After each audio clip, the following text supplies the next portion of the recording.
మనలో చాలామందికి అప్పుడప్పుడు నడుము నొప్పి వస్తూ ఉంటుంది కదా.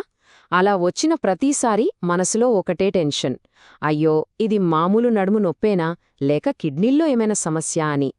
సో ఈరోజు ఈ విశ్లేషణలో ఈ రెండింటి మధ్య ఉన్న తేడా ఏంటో చాలా స్పష్టంగా తెలుసుకుందాం. అవును, మనందర్నీ తొలిచేసే ప్రశ్న ఇదే. అరే, ఈ నొప్పిని లైట్ తీసుకోవాలా లేక వెంటనే డాక్టర్ దగ్గరికి వెళ్ళాలా? ఈ కన్ఫ్యూజన్కి ఫుల్ స్టాప్ పెట్టాలంటే కొన్ని ముఖ్యమైన విషయాలు మనమిప్పుడు మాట్లాడుకోవాలి. సాధారణంగా మనం రెండు అపోహల్లో పడిపోతూ ఉంటాం. ఒకటి, చిన్న నడుము నొప్పి రాగానే అమ్మో, ఇది ఖచ్చితంగా కిడ్నీ ప్రాబ్లమేమో అని భయపడిపోవడం. ఇక రెండోది, నాకెలాంటి నొప్పి లేదు కదా, సో నా కిడ్నీలు 100% ఆరోగ్యంగా ఉన్నాయని అతి ధీమాతో ఉండటం. నిజానికి ఈ రెండు కరెక్ట్ కాదు. అదెందుకో ఇప్పుడు చూద్దాం. సరే, ముందుగా మొదటి అపోహ గురించి చూద్దాం. చాలామంది నడుము నొప్పి రాగానే ఇది కిడ్నీల వల్లే వస్తోందని ఫిక్స్ అయిపోతారు. కానీ అసలు నిజమేంటంటే నొప్పి ఏ లొకేషన్లో వస్తోంది అన్నదే ఇక్కడ చాలా ఇంపార్టెంట్. చాలామంది ఏమనుకుంటారంటే కిడ్నీలు మన నడుము కింది భాగంలో ఉంటాయని.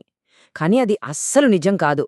కిడ్నీలు మన పక్కటెముకలుంటాయి కదా, వాటి కింద వెన్నెముకకు రెండు వైపులా కొంచెం పైభాగంలో ఉంటాయి. అంటే మీకు వీపు కింది భాగంలో కానీ తుంటి దగ్గర గాని నొప్పి వస్తుంటే అది మోస్ట్లీ కండరాలకు సంబంధించిన నొప్పి అయ్యేందుకే ఎక్కువ అవకాశం ఉంది. సో ఇక్కడ మనం తెలుసుకోవాల్సిన కీలకమైన విషయమేంటంటే, సాధారణంగా మనం ఫీలయ్యే నడుము నొప్పి కిడ్నీలు ఉన్న చోట రావటం లేదు. ఇది తెలిస్తే చాలు, చాలామందికి పెద్ద రిలీఫ్ వస్తుంది. సరే, ఇప్పుడు రెండో అపోహ దగ్గరికొద్దాం. అదేంటంటే నొప్పి లేదు కదా, సో కిడ్నీలు భేషుగ్గా ఉన్నాయని అనుకోవడం. ఇది ఎంతవరకు కరెక్టో చూద్దాం. ఇది చాలా సున్నితమైన విషయం, జాగ్రత్తగా వినాలి. ఇది చాలా ఇంట్రెస్టింగ్ క్వశ్చన్. నొప్పి వస్తేనే జబ్బు అని మనం అనుకుంటాం. కానీ చాలా కామన్గా వచ్చే కిడ్నీ వ్యాధి లక్షణం ఏంటో తెలిస్తే మీరు నిజంగా ఆశ్చర్యపోతారు. అవును, మీరు విన్నది నిజమే. క్రానిక్ కిడ్నీ డిజీజ్ అంటే దీర్ఘకాలిక కిడ్నీ వ్యాధి మొదటి స్టేజిల్లో ఎలాంటి నొప్పిని కలిగించదు. అంటే నొప్పి లేకపోవడం ఎప్పుడూ పూర్తి ఆరోగ్యానికి గుర్తు కాదనమాట. సింపుల్గా చెప్పాలంటే క్రానిక్ కిడ్నీ డిసీజ్ లేదా సీకేడీ అంటే కిడ్నీల్లో ఉండే ఫిల్టర్లు మెల్లమెల్లగా నెమ్మదిగా పాడైపోవటం. ఇది ఒక్కరోజులో జరగదు, నెలలు సంవత్సరాలు పడుతుంది. అందుకే దీని లక్షణాలు బయటపడటానికి చాలా టైం పడుతుంది. మరి దీనికి నొప్పి ఎందుకుండదు? ఎందుకంటే సీకేడీ అనేది కిడ్నీల పనితీరుకు అంటే వాటి ఫిల్ట్రేషన్ సిస్టమ్కి సంబంధించిన సమస్య. ఇది నేరుగా నరాల మీద ప్రభావం చూపించదు కాబట్టి మన బ్రెయిన్కి నొప్పి సిగ్నల్స్ వెళ్లవు. అందుకే దీన్ని ఒక నిశ్శబ్ద వ్యాధి అని అంటారు. అయితే కిడ్నీల వల్ల అసలు నొప్పే రాదా? అలాగని కాదు. కొన్ని స్పెసిఫిక్ సీరియస్ కండిషన్స్లో కిడ్నీల వల్ల చాలా భయంకరమైన నొప్పి వస్తుంది.